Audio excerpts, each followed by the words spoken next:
Cognitive science has relied on computation as a way to think about the mind.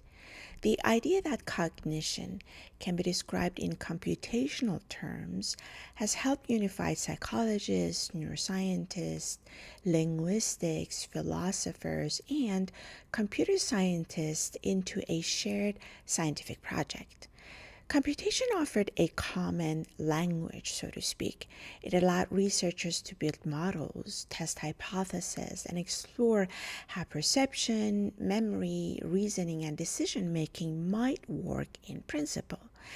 In this original role, computation was never meant to replace the mind. It was meant to help us reason about it instead. But over time, something subtle but very important changed.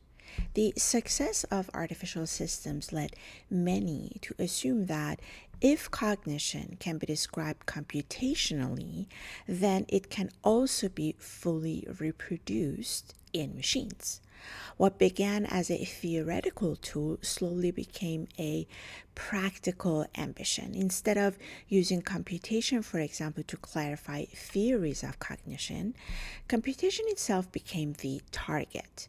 The goal shifted then from understanding how minds work into building systems that appear to behave like minds.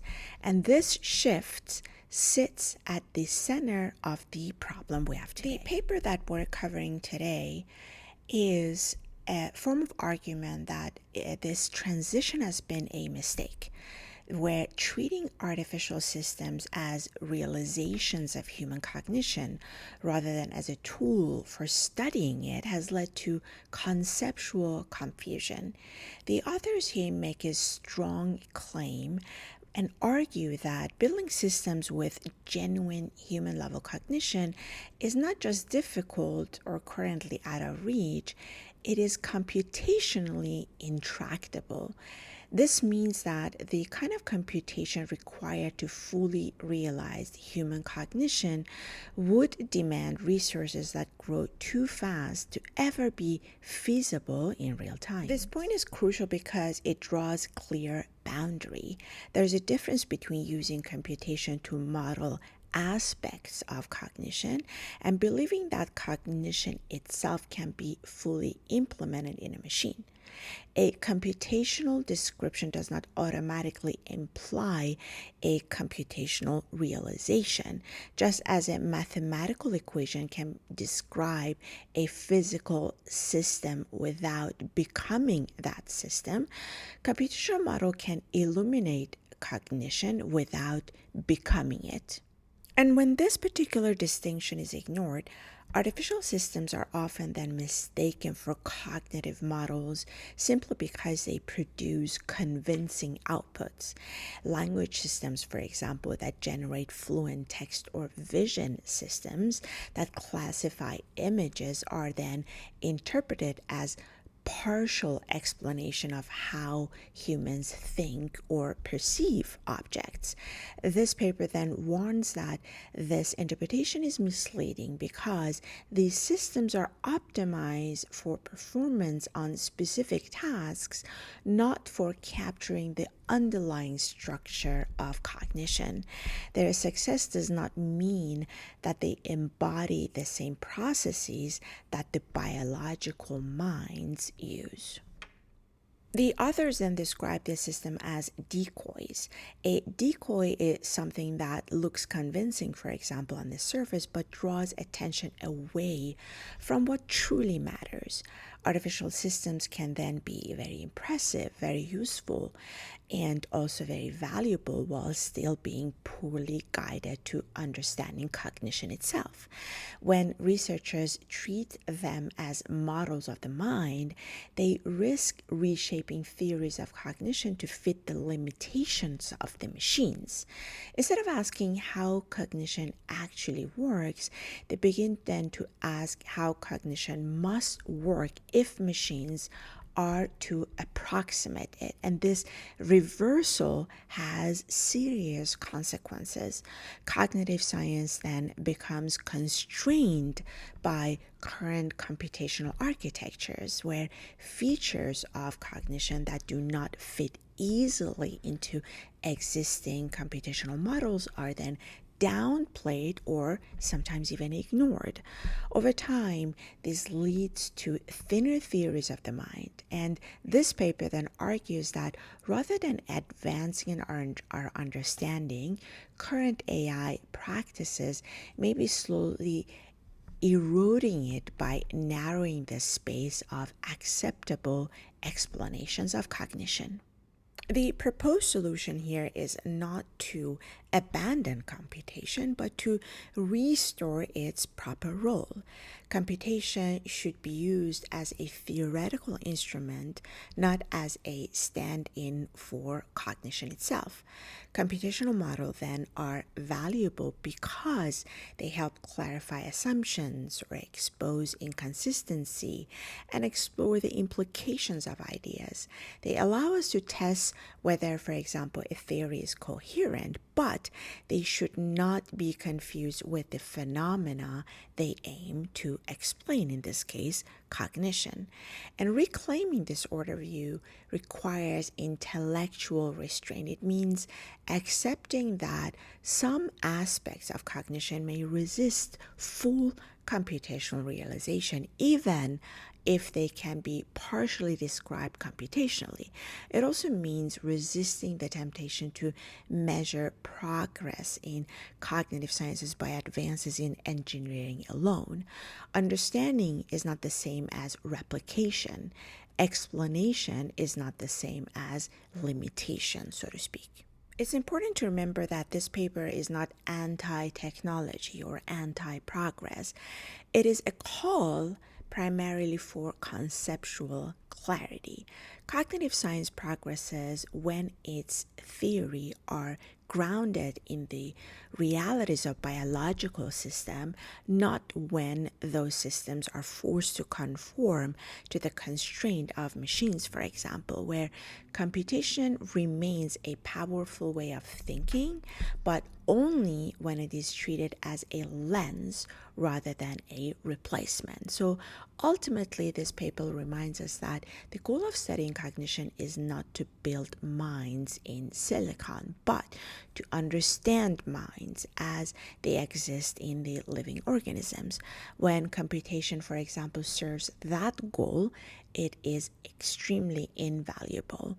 But when it replaces that goal, it becomes a distraction. Reclaiming computation as a theoretical tool is therefore not a step forward, but a necessary correction if we want a deeper and more accurate science of the mind. One of the most consequential claims of this paper is that current artificial intelligence practices may actively deteriorate theoretical understanding in cognitive sciences. This is a strong claim, but it is carefully argued here, where simplified computational systems are taken as exemplars of cognition itself.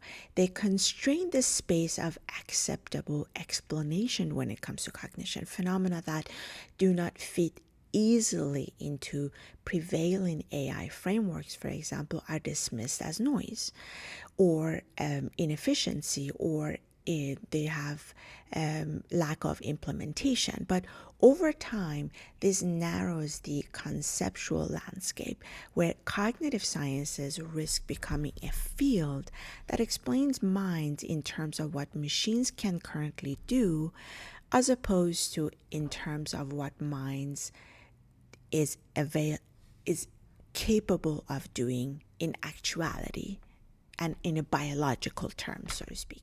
This paper essentially is showing that the human level cognition cannot be feasibly realized in computational systems, where the authors remove the central justification for conflating AI performances with cognitive explanations.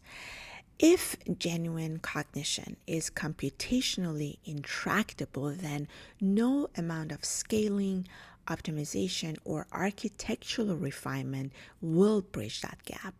Short-term AI systems, therefore, cannot be partial realizations of full cognition per se, in the same way that a small simulation approximates a large one, for example. There are categorically different kinds of objects, and recognizing this difference restores conceptual clarity of cognition. The authors here are careful to note that returning to AI as a theoretical instrument requires avoiding past errors, where early cognitive sciences sometimes treated symbolic AI models as literal descriptions of mental architectures. That mistake should not be repeated with modern data-driven systems. The lesson here is methodological humility. Models are lenses, not replicas. Their value lies in what they reveal and what they clarify, not in how they convincingly imitate the surface behavior, in this case, the human intelligence and human cognition. This perspective has significant implication beyond academic theory, where public narratives about AI shape funding priorities, for example, or policy decisions and cultural self-understanding.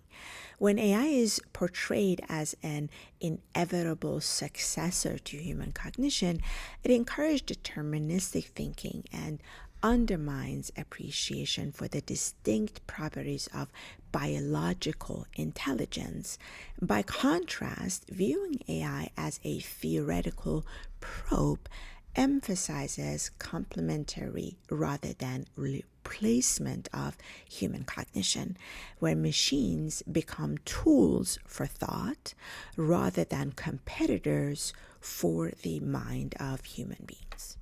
In a sense, this paper calls for a recalibration of expectations and aims, where cognitive science should not outsource its explanatory ambitions to engineering achievements only, nor should AI define intelligence by its own constraints. Reclaiming AI as a theoretical tool means that restoring a productive asymmetry instead.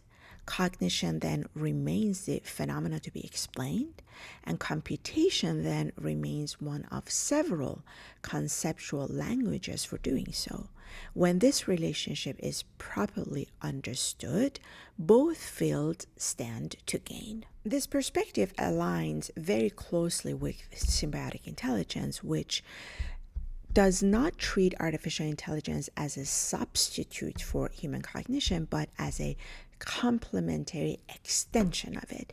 If human-level cognition is computationally intractable, as the paper argues here, then the goal of AI should not be to replicate the mind in isolation, but to interface with it in ways that respect its irreducible biological complexity.